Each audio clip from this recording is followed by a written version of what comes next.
Hi. I think most people would agree that very few things in life are absolute. When you're at the car dealership, for example, and the salesman says, "This is my absolute lowest price," it's safe to say there is still a little bit of wiggle room there. Or if you ask your friend what their favourite food is and they say, it depends on my mood, the time of day, etc., etc. It depends. How often have you heard that in response to a burning question? Life, it turns out, is pretty relative, and you'll be happy to know that Einstein would agree.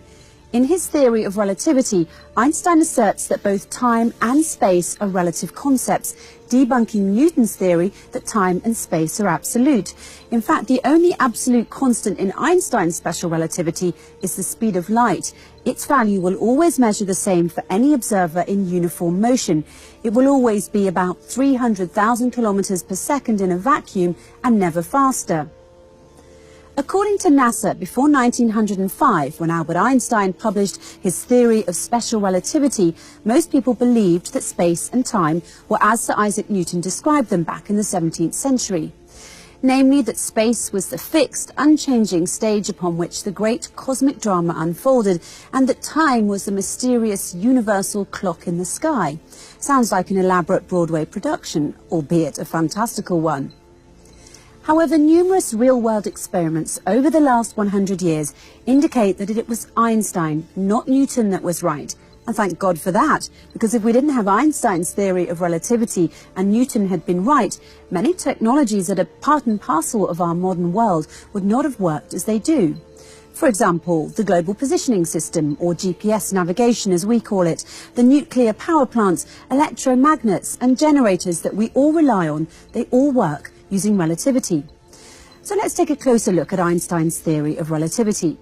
Jesse Emspak, a physics contributor for Life Science, describes it as deceptively simple.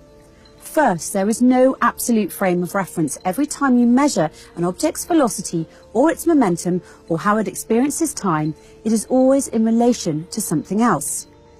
Second, the speed of light is the same no matter who measures it or how fast the person measuring it is going. And third, nothing, and I mean nothing, can go faster than light. The implications of Einstein's famous theory are profound. If the speed of light is always the same, it means that an astronaut going very fast relative to the Earth will measure the seconds ticking by slower than an earthbound observer will. Time essentially slows down for the astronaut, a phenomenon called time dilation. But that's not all. Another peculiar aspect of Einstein's theory of relativity is length contraction. So in the same example as before, if you were to stand here on Earth and wave at the astronaut's spaceship as it speeds by, it would look as though it was squished in the direction of the motion, meaning if the spaceship is moving horizontally, then it is the horizontal dimension which is contracted with no contraction of its height. If the spaceship were moving slowly, the level of contraction or squishiness that you would observe would not be noticeably significant.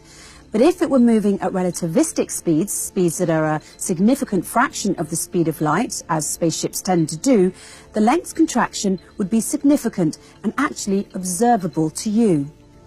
This phenomenon is not due to errors in measurement or faulty observations. The object is actually contracted in length, as seen from the stationary reference frame, u. The amount of contraction of the object is dependent upon the object's speed relative to the observer. So in short, the faster the spaceship is moving, the more contracted it will appear to you. Yeah, I know, 2 words, mind-blowing. Professor James Colata, in his book Elementary Cosmology, From Aristotle's Universe to the Big Bang and Beyond, published in 2015, explains that neither time nor space are absolute quantities by asking us to imagine a meter stick lying on the floor of a room with one end against a wall. Bright lights are shining from the ceiling and the other wall. Now let us rotate the meter stick while looking at its shadows on the wall and the floor. At first, the shadow on the floor is almost equal to 1 meter in length, and the length of the shadow on the wall is very small. As we rotate the stick toward the vertical, the shadow on the floor becomes shorter and that on the wall becomes longer. When the stick is vertical, the shadow on the wall is 1 meter in length. It turns out that something similar happens in the case of special relativity. As the speed of an object increases, its length, in the direction of motion, becomes shorter, while the intervals become longer. It's interesting that the professor chooses this particular example to demonstrate the conclusions and consequences of the theory of special relativity. It's especially interesting because the Quran used the same analogy in its verses. In chapter 25, verses 45 and 46, it says, "Have you not considered your Lord, how he extended the shadow, and if he willed, he could have made it stationary? Then we, God, made the sun its guide. Then we, God, reduced it little by little." The scientific explanation for this verse is as follows. "Have you not considered your Lord, how he extended the shadow, and if he wished, he could have made it stationary, as in following Newton's theory model of absolute rest frame? Then we, God, made the sun its guide, since the speed of light of the sun is the only absolute constant.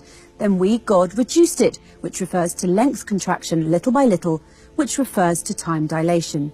In this one verse, the Quran addresses the various aspects of what we now call the theory of special relativity, length contraction, time dilation, and the speed of light as being the only constant. Additionally, the Quran warns us that God could transform our lives from Einstein's physics to Newtonian physics if he wished. And this is possible because God did not just discover the theories of physics, he actually created them. So the next time you respond to someone's question with "it depends" and they get mad at you for not giving them a definite answer, remind them of Einstein's most famous theory of special relativity, and they might just forgive you for it.